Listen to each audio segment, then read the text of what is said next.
Hola, mi querida comunidad de Silvia Salud Inteligente, ¿cómo están? Nos encontramos de nuevo para una cita de reflexiones del Shabbat. Ayer di una clase a la comunidad a través de mi sitio comunidadsilvia.com sobre los idiomas sagrados de los textos más importantes de la cultura judeo-cristiana, es decir, hebreo, arameo, griego, de la Torá, del Nuevo Testamento, del Zohar, o sea, del libro importante de la Kabbalah. Y dentro de lo que hablamos en esa clase, se habló de el grupo llamado esenios. En hebreo se dice Isiim, es decir, un grupo de gente que vivía en la zona de Canaán o lo que hoy se considera Israel, digamos la Tierra Santa, que salía de los hebreos, de los judíos, y al parecer ese grupo especial, a ese grupo pertenecía Jesús. Es decir, él era uno de ellos. Eso es lo que dicen muchos historiadores. Entonces vamos a leer, vamos a aprender un poquito sobre algunas características de este grupo tan fascinante que en hebreo, ¿cómo se los llama? Es decir, en esa época se los llamaba Bnei Or. ¿Qué quiere decir Bnei Or? Quiere decir hijos de la luz. O podríamos decir también iluminados, ¿no es cierto? Pero una de las formas de llamarlos era Bnei Or, porque al parecer eran la rama más espiritual, más humilde, o sea que realmente vivían y demostraban en su vida y en sus actos todos los principios de la espiritualidad. No era solo teoría. Y vamos a escuchar ahora lo que nos cuenta el filósofo que vivió en el siglo I después de Cristo, o sea, nació en el menos 20, vivió hasta el 50 después de Cristo, un filósofo judío que vivió también en la Tierra Santa, pero que él se consideraba helenista, es decir, que estaba más con la cultura griega, porque en ese momento los romanos, siendo un imperio helenista, eran los que conquistaban esa zona. Entonces, este señor, que se llama Filón de Alejandría, en hebreo es Yedidia HaKohen, ese era su nombre, pero luego se lo llamó Filón de Alejandría, un nombre más helenista, digamos. Él escribe de ellos, o sea, y este señor, este filósofo, era un hombre muy importante en su época y hoy se considera como testimonios históricos los escritos de este señor. Entonces les voy a leer qué cuenta Filón de Alejandría de los esenios. ¿Qué es lo que dice él? Primero dice que el mismo Moisés los entrenó en la vida espiritual, o sea que al parecer este grupo de personas viene de mucho tiempo atrás, porque Moisés, o sea, es un poco difícil decir exactamente cuándo vivió Moisés, pero es más o menos siglo XI, siglo XII antes de Cristo. De nuevo, no se puede decir con exactitud, pero bueno, lo interesante es entender que esta gente vivió ya en la época de Moisés, que quiere decir que iban quizás en el desierto junto con él, quizás estuvieron en Egipto también, quién sabe. Pero ahora vamos a leer lo que dice este señor, porque esto es fascinante. Escuchemos.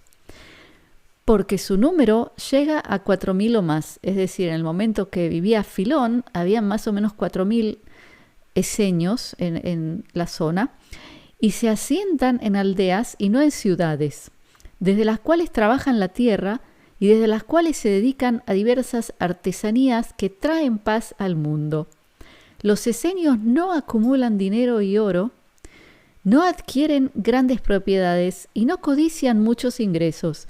Se esfuerzan por proveer solo las necesidades necesarias de la vida y son casi los únicos en el mundo que no tienen propiedad, no tienen ni un esclavo, pero todos se ayudan como seres libres. Sobre la filosofía, pues dejan la lógica, es decir, sobre el tema filosofía, ¿no es cierto? Dejan la lógica para la gente apasionada por la retórica, puesto que la misma no es necesaria para alcanzar la perfección espiritual. Por otra parte, estudia muy diligentemente la doctrina de la moral, y en esta materia tendrán ante sus ojos las leyes de sus antepasados. Es decir, que me imagino que se refiere a las leyes de Moisés, de sus antepasados, porque las leyes hebreas comienzan a aparecer de una forma organizada con Moisés. Continuamos. De nuevo, la misma frase. Por otra parte, estudia muy diligentemente la doctrina de la moral y en esta materia tendrán ante sus ojos las leyes de sus antepasados, lo que se vería perjudicado por el uso exclusivo de la mente racional si no fueran iluminados por el Espíritu de Dios desde las alturas. De nuevo, aquí se pone un énfasis de que no hay que usar demasiado la mente racional, sobre todo cuando hablamos de doctrina moral. Ahí hay que buscar más la guía divina, quizás más la intuición, escuchar la voz de Dios, más que tratar de racionalizar. ¿Qué más nos dice Filón de Alejandría sobre los esenios? Dice, las 3 cosas que son su guía, 2 puntos. Amor a Dios, amor a la moral y amor al prójimo. Ninguno de ellos tiene un hogar especial solo para él, que no sea compartido con otros. La casa está abierta preparada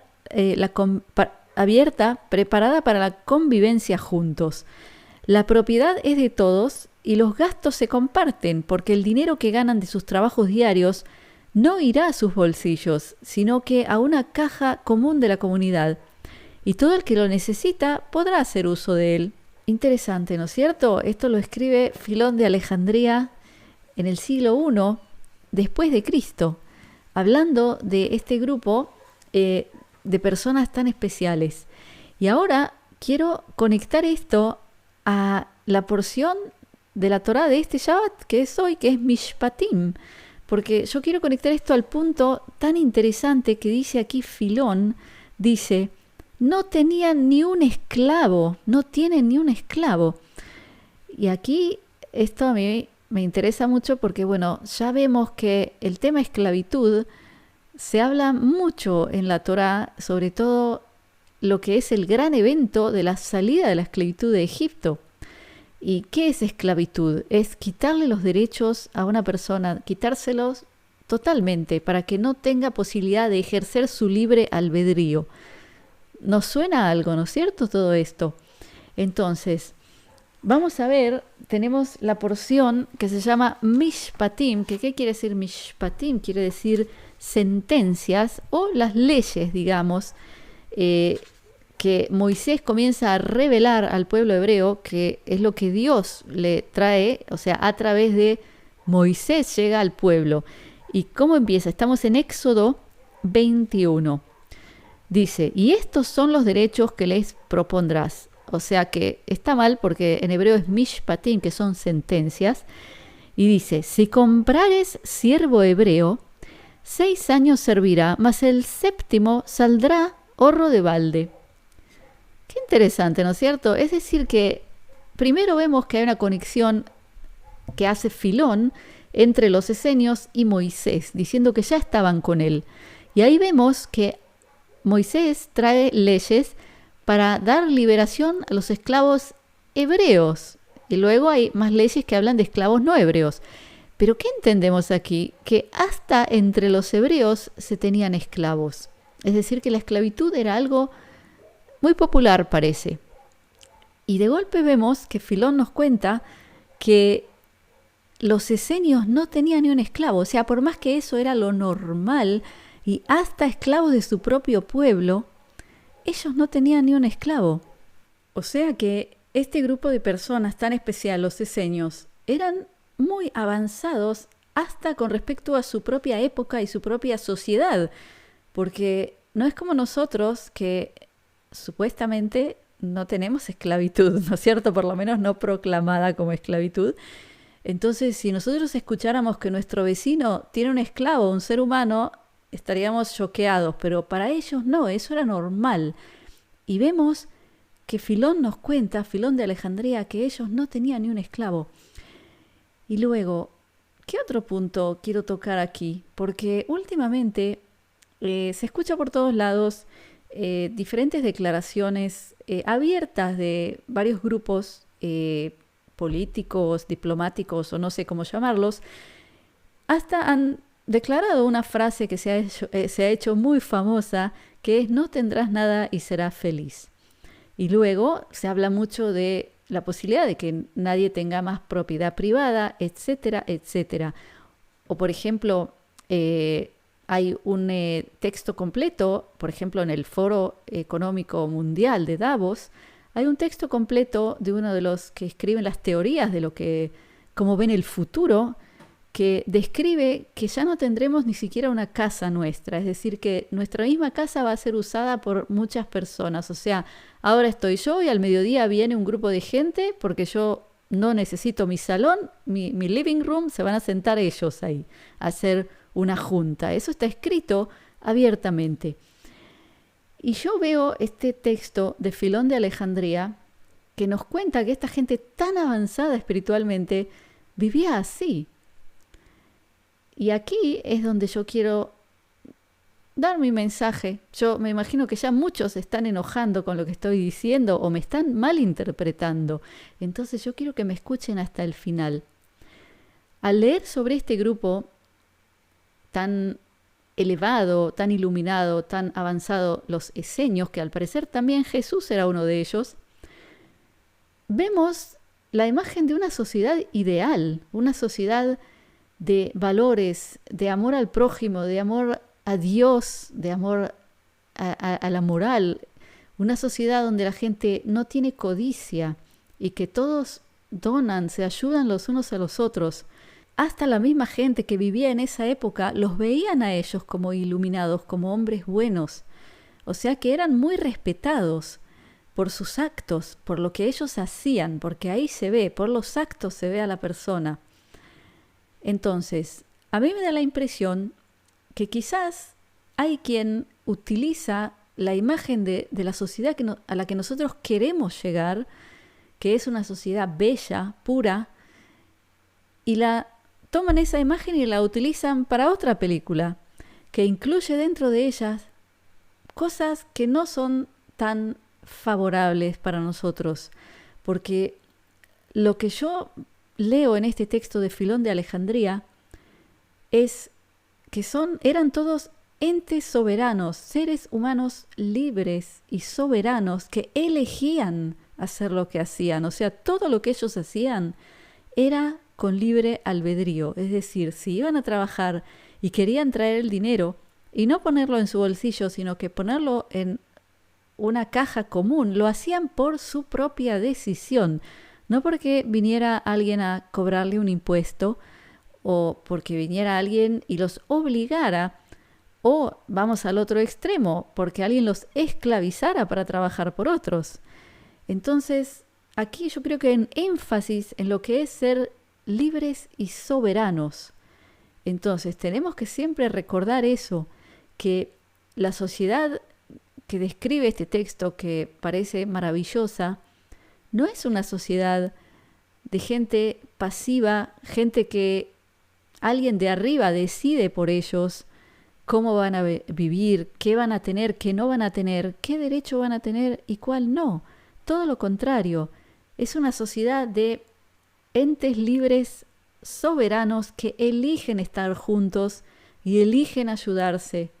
Entonces yo creo que tenemos que tener mucha atención de no confundirnos entre una y la otra, porque ahí está el secreto, que yo sí creo que nosotros vamos hacia esa sociedad maravillosa, pero esa sociedad requiere de ti y de mí que seamos proactivos, que hagamos, que decidamos, que tomemos responsabilidad, que seamos adultos, que dejemos de estar sentados, tirados, esperando que papá Estado nos venga a dar una cucharita con comida, porque eso sería realmente volver a un estado muy precario y no es exactamente lo que describe este hombre contando de los esenios, que yo creo que fueron una sociedad, un grupo de gente extremadamente avanzada. Entonces, mi querida comunidad, espero que les haya gustado este tema del que hablé. Están todos invitados a comentarme abajo lo que piensan. Quiero recordarles también en esta ocasión que la gente que es miembro de mi comunidad en el sitio comunidadsilvia.com puede disfrutar de todas las clases educativas de forma gratuita. Por ejemplo, la clase que di ayer sobre los idiomas sagrados. Entonces, los invito a mirar el enlace de abajo donde pueden ver las clases que he hecho, las que voy a hacer. Y el que quiere solamente esa clase puede también adquirirla, no hay ningún problema. Pero yo creo que conviene estar dentro de la comunidad y disfrutar de todo lo que yo ofrezco dentro de ella. Y por último, el que vea esa clase se va a dar cuenta de lo importante que es saber las letras hebreas, de cuánto podemos hacer con ellas. Porque las letras hebreas son las letras de la Torá, es decir, el Antiguo Testamento, son las letras del arameo, las mismas letras. Es decir, podríamos leer el libro Zohar, que es el libro de la Kabbalah. También podemos leer el hebreo moderno con las mismas letras. O sea que yo les recomiendo aprender por lo menos las letras hebreas. Y si les interesa ese tema, les recomiendo, como siempre, la mejor academia de hebreo de Israel, que es online, donde yo trabajé hace unos años. Les pongo abajo el enlace donde pueden dejar sus datos de contacto para que ellos les comenten de qué opciones hay, porque hay cursos en vivo con profesores de habla hispana, hay grabados, o sea, hay muchas opciones. Hay hebreo bíblico, hebreo moderno, hay arameo, se puede estudiar también el griego para leer el Nuevo Testamento. O sea que es un tema fascinante. Así que mi querida comunidad, de nuevo, gracias por haber estado conmigo en este video. Y como siempre los dejo con mi brajá, mi bendición de briut, que es salud, de shalom, que es paz, de ahavá, que es amor, y shefa shel dvarim tovim, que es bonanza de cosas buenas. Shabbat shalom.